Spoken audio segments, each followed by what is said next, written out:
आप लोगों को एक सच्ची घटना के बारे में बताने जा रहे हैं जो 2013 को केदारनाथ आपदा से जुड़ी हुई है। उस हादसे के बाद यूपी के एक परिवार को में एक बच्चे का जन्म हुआ और इस घटना के बारे में जिन जिन लोगों को पता चला वह लोग बिल्कुल भी चक्के भक्के रह गए। लोगों ने कहा कि इस जैसा ऐसा कुछ नहीं होता है, लेकिन यह घटना आज आपके भी रोंगटे खड़े कर देने वाली है और आप लोगों को भी भरोसा हो जाएगा। चलिए घटना की शुरुआत करते हैं। तो दोस्तों, यूपी में प्रतापगढ़ के एक गांव में जयप्रकाश शर्मा अपने परिवार के साथ रहते थे और उनका परिवार महादेव का बहुत बड़ा भक्त था। उनकी एक पत्नी और उनका छोटा एक बच्चा 1 साल का बच्चा था जो जयप्रकाश शर्मा और उनकी बीवी महादेव के बहुत ही बड़े भक्त थे। 2013 की इस बार जयप्रकाश ने सोचा कि जब अपन चलें, केदारनाथ खुलेगा, केदारनाथ के दर्शन के लिए ज़रूर जाएंगे, क्योंकि जब जयप्रकाश की पत्नी महादेव की बड़ी भक्त थी और उनके दर्शन करने के लिए जिद करने लगी।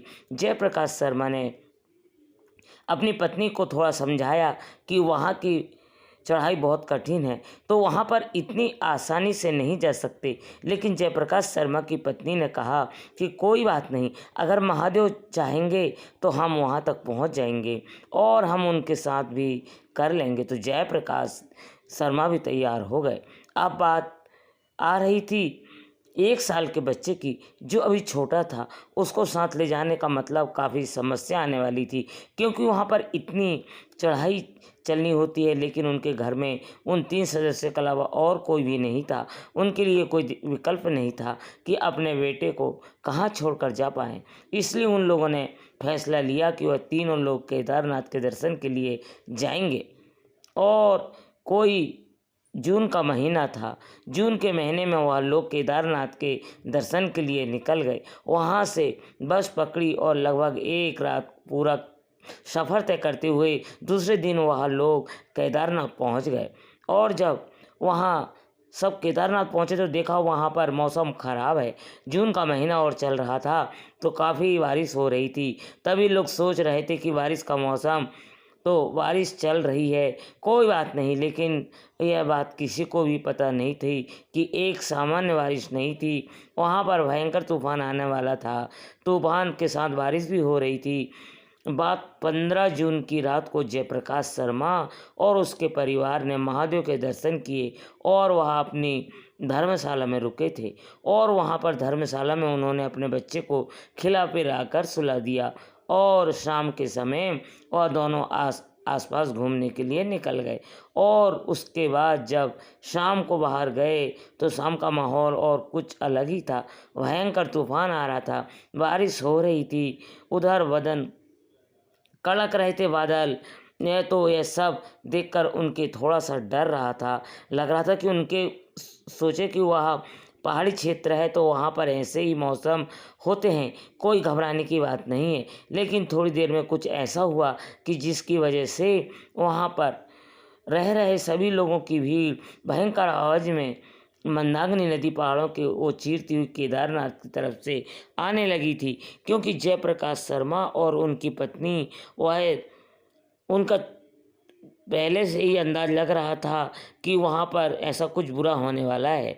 मंदाकिनी नदी केदारनाथ की तरफ आ रही है, तो जयप्रकाश की पत्नी दृष्टि संभाल कर भागी अपने बेटे की तरफ। लेकिन वहाँ पर इतनी जल्दी वह ना पहुँच पाई कि कोई समझ नहीं पा रहा था कि ये क्या हो रहा है। मैं अपने बच्चे को बचाने के लिए ना जा पाई, क्योंकि वह धर्मशाला केदारनाथ के बहुत ही पास थी। और अगर वह वहाँ अपने बच्चे को बचाने के लिए जाएंगे तब तक धर्मशाला भी नदी की चपेट में आ चुकी होगी। तब जयप्रकाश शर्मा ने अपनी पत्नी को पकड़ा और उसके बाद उसने अपनी पत्नी को लेकर वह ऊपर पहाड़ की तरफ भागे ताकि वहां अपने आप को सुरक्षित कर सके।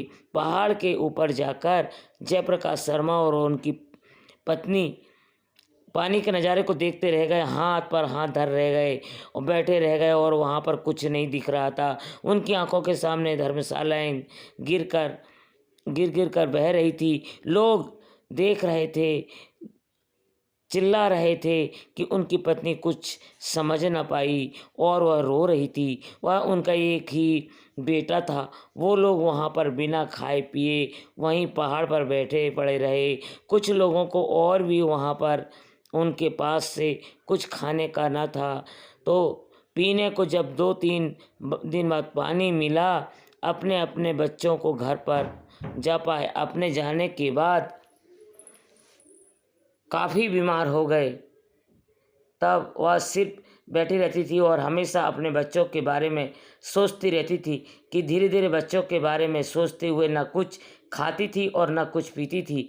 जयप्रकाश शर्मा भी इन स्थिति को काफ़ी मुश्किल से निकल पाए थे और धीरे धीरे उन्होंने अपना काम करना बंद कर दिया था। लेकिन उनकी पत्नी इस सदमे से बाहर निकल नहीं पा रही थी, क्योंकि कुछ भी नहीं हुआ था। उनकी पत्नी की हालत दिन ब दिन बदल ख़राब हो रही थी। ना ज़्यादा किसी से बात करती थी और ना ही कुछ ज़्यादा किसी से कुछ बातें करती और ना ही खाती पीती थी। लेकिन उनकी पत्नी वैसी की वैसी ही थी। लगभग 8 साल ऐसे ही बीत गए।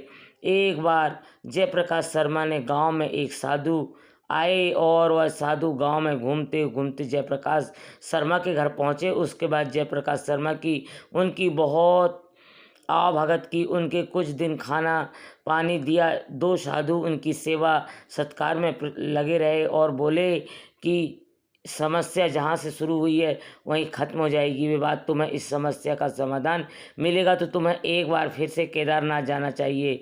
साधु की बात सुनकर जयप्रकाश की शर्मा की आंखें खुली और खुली की रह गई। उन्होंने बोला कि ये सब आपको कैसे पता, हमारे साथ केदारनाथ में ऐसा कुछ हुआ था। तो साधु ने बोला कि मुझे सब पता है, तुम लोग महादेव के ऊपर भरोसा करो और फिर से एक बार केदारनाथ दर्शन के लिए जाओ, तुम्हारी सारी चिंताएं दूर हो जाएगी और सब कुछ वैसे ही हो जाएगा। तभी जयप्रकाश शर्मा अपनी पत्नी को लेकर केदारनाथ जाने के लिए कहने लगे। लेकिन उनकी पत्नी जाने के लिए तैयार नहीं थी, क्योंकि उनकी पत्नी ने बोला कि महादेव ने मेरे बच्चे को छीन लिया तो कैसे भी फिर मैं वहाँ चली जाऊँ। लेकिन काफ़ी मनाने के बाद उनकी पत्नी बोलने के बाद वह दोनों मिलकर केदारनाथ के लिए निकल गए। इसके बाद सब दोनों केदारनाथ पहुँचे। केदारनाथ पहुँचने के बाद में दर्शन करने के बाद एक शाम को जयप्रकाश शर्मा और उनकी पत्नी केदारनाथ मंदिर के बाहर ही बैठे थे कि कहीं एक जगह थी, वहाँ पर वो जयप्रकाश शर्मा बोलते कि मैं कुछ खाने के लिए लेकर आता हूँ और उनकी पत्नी वहीं पर मौजूद होकर गुमसुम सी बैठी थी हुई थी। तभी वहाँ पर 10 साल का एक लड़का आता और उसके पास आकर बैठ जाता है। वह लड़का जयप्रकाश शर्मा की पत्नी से बोला, क्या आप यूपी के प्रतापगढ़ ज़िले से आ रहे हो? तो उनकी पत्नी बोलती है, हाँ मैं वहीं से आ रही हूँ, तुम्हें कैसे पता चला? फिर वो बोलता है कि क्या आपके पति का नाम जयप्रकाश शर्मा है?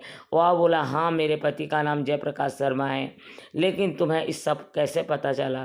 तो जयप्रकाश शर्मा की पत्नी के पूछने के बाद वह कहता है कि मेरा नाम आयुष है, आपके अपने 7 साल के बेटे का नाम होता है जिसकी आपदा में मौत हो चुकी थी। तो जयप्रकाश शर्मा की पत्नी पूछती है कि कौन आयुष?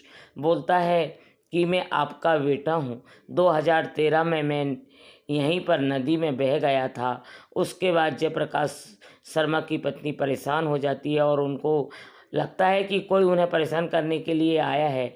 तो उन्होंने जयप्रकाश शर्मा को पत्नी जयप्रकाश शर्मा को बुलाती है और कहती है कि देखो ना, मुझसे कैसी फालतू की बातें कर रहा है, कुछ भी बोले जा रहा है ये लड़का। जयप्रकाश शर्मा बोले कि कौन है बेटा, तुम क्या बोल रहे हो? लड़का बोला, 2013 में ही मैं उत्तराखंड में मेरा जन्म हुआ था और जब मैं 7 साल का हुआ था तब मैं माता पिता को एक्सीडेंट में मौत हो गई थी और तब से मैं 2013 से ही उत्तराखंड में मेरा जन्म हुआ था और जब से मैं 7 साल का हुआ तभी मेरे माता पिता का एक्सीडेंट में मौत हो गई थी और तब से ही मैं केदारनाथ के पास एक साधु के पास में रहता हूँ और वो उनके साथ ही तब उन लोगों ने उस लड़के को काफ़ी देर बात की और उसके बाद लड़के से बिल्कुल वही चीज़ बताई जो आयुष करता था।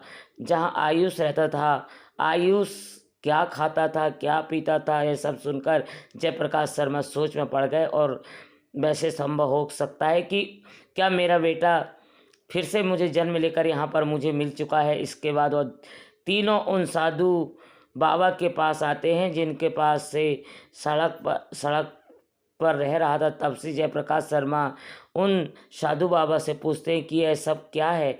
तो वह साधु बाबा से बोलते हैं कि महादेव ने आपके बेटे को छीना था, क्योंकि आप महादेव के बहुत बड़े भक्त हो। महादेव की पूजा करने से तो इसलिए उन्होंने आपके बेटे को फिर से लौटा दिया है। आपका बेटा है और इसके पुनर्जन्म हुआ है। सारी बात सुनकर शर्मा जी और उनकी पत्नी मानो उनकी खुशी का ठिकाना नहीं रहा और बहुत ज़्यादा खुश हुए और दोनों ने अपने बच्चे को गले से लगा लिया। और उसके बाद साधु बाबा ने इजाज़त दी कि क्या मैं आयुष को अपने घर ले जा सकता हूँ। साधु बाबा ने कहा। इसके बाद उनको हाँ कह दी और वह अपने यह तो आपका ही बच्चा है, महादेव ने इनको आपके लिए वापस भेजा है, तो आप इसको ले जाएं।